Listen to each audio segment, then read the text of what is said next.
ময়দানে সাহাবায়ে কেরাম নবীর ডাক শুনে দাঁড়িয়েছেন, ইয়া রাসূলুল্লাহ আপনি মাথা উঠে তাকাইবেন না, আমি আপনার সামনে ডাক শুরু ব্যবহার হয়ে আমি দাঁড়িয়েছি, একটা তীর একটা পাথরের আঘাত যেন আপনাকে না লাগে, পারবেন এমন ভালোবাসতে যুদ্ধে যাবেন। নবীজি ঘোষণা দিয়েছেন, সাহাবায়ে কেরাম শুনেছেন, ঘরের ভিতরে মহিলারা পর্যন্ত শুনেছেন নবীজি যুদ্ধে যাবেন। কিছু চেয়েছেন, তার কাছে যা কিছু আছে, মহিলাদের কাছে কিছুই নাই, স্বামী নাই, আবার কিছু নাই, ঘরের ভিতরে মাল নাই, আছে বলে একটা ছোট্ট দুধের বাচ্চা সন্তান নবীজির কাছে নিয়ে এসেছেন। ইয়া রাসূলুল্লাহ আপনি যুদ্ধে যাবেন ঘোষণা দিয়েছেন, তার কিছু যা কিছু আছে সহযোগিতা করতেন। ইয়া রাসূলুল্লাহ আমার স্বামী নাই, স্বামী চলে গেছে যুদ্ধের ময়দানে, আমি আপনাকে কি দিয়ে সহযোগিতা করব? ঘরের ভিতরে কোনো টাকা পয়সা স্বর্ণ কিছুই নাই, আছে শুধু আমার ঘরে দুধের বাচ্চাটা শিশুটা। ইয়া রাসূলুল্লাহ আপনি যুদ্ধ যাবেন, আপনার জন্য আমি কোলের সন্তানটাকে দিয়ে দিলাম, আপনি এটা নিয়ে যুদ্ধে যান। নবীজি বললেন, ও মহিলারা, ও সাহাবায়ে কেরাম এটা দিয়ে আমি কি করব?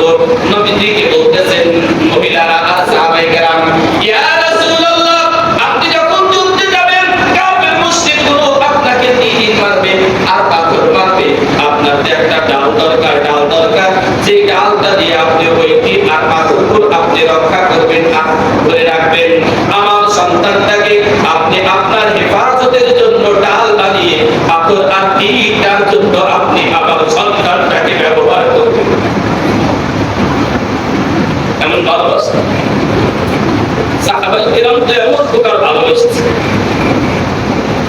আমার আপনার ভালোবাসা 12 রবিউল আউয়াল মিষ্টি বিতরণ, জশ্নে জুলুস, কত কিছু ভালোবাসা।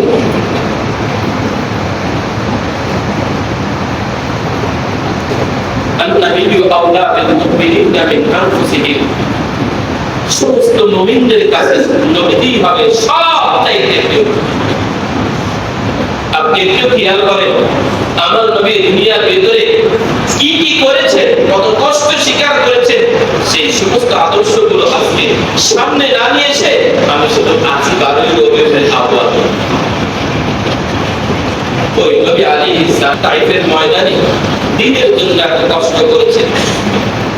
তো নবীর আশিক হইলে নবীজি রেখে দেওয়া দ্বীন কোথায় আর আমি কোথায়?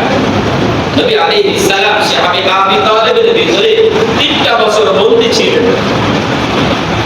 সাহাবায়ে কেরাম তিনি এত কষ্ট করেছেন, তো নবীজির সে দ্বীন কোথায় আর আমি কোথায়? নবীজির দ্বীনকে সাইড করে বাদ দিয়ে যদি আমি আশিকে রাসূল হতে যাই, এরকম আশিকের রাসূল কবরের ভিতরে যাবার পরে নবীর চেহারাটা, নবীর ব্যক্তিত্বটা যখন নবীর মুসলমানের সামনে তুলে ধরা হবে, মান হাদা রাজুল, এ মুমিন মুসলমান, এই মানুষটা কে, এই ব্যক্তিটা কে? এই 12 রবিউল আউয়াল শুধু পালন করলে আর রবিউল আউয়াল মাস আসলে আশিকে রাসূল দাবি করলে কবরের ভিতরে যাওয়ার পরে আমি নবীকে চিনতে বলবো এটা নবিয়ুনা মুহাম্মাদুর সাল্লাল্লাহু আলাইহি ওয়াসাল্লাম। সাহাবায়ে দাবি আকিদা প্রমাণ করতে চাই, তাহলে আমার নবীর সাথে সম্পর্ক থাকবে দরুদের মাধ্যমে। কারণ হলো আমি আজকে এখান থেকে যে কোনো মানুষটা দরুদ পড়ে, আল্লাহ পাক রব্বুল আলামিন একদল ফেরেশতা নাযিল করেছেন, একদল ফেরেশতা সৃষ্টি করেছেন এই কারণে কি জমিনের বুকে তারা বিচরণ করবে মসজিদ যেখানে